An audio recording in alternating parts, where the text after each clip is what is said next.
কি করো? আমি এই যে ঠাকুরের জন্য শীতের কাপড় বানাচ্ছি।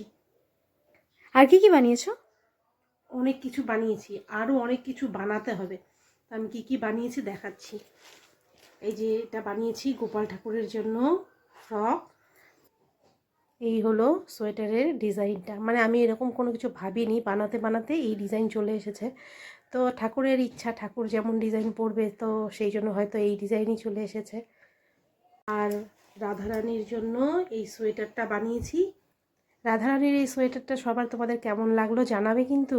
আর এখন আমি বানাচ্ছি হলো কৃষ্ণ ঠাকুরের জন্য আরেকটা সোয়েটার। তো আরও অনেক কিছু বানানো আছে, অনেক ঠাকুরের চাদরও বানানো আছে। তো ভেবেছি সব একই সুতো দিয়ে বানাবো, তো ভালো লাগবে দেখতে। সবার বানানো হয়ে গেলে আমি যখন সবাইকে সব ড্রেসগুলো পরাবো, তো আমি চেষ্টা করব ভিডিওটা আনার জন্য। ততক্ষণের জন্য বাই বাই।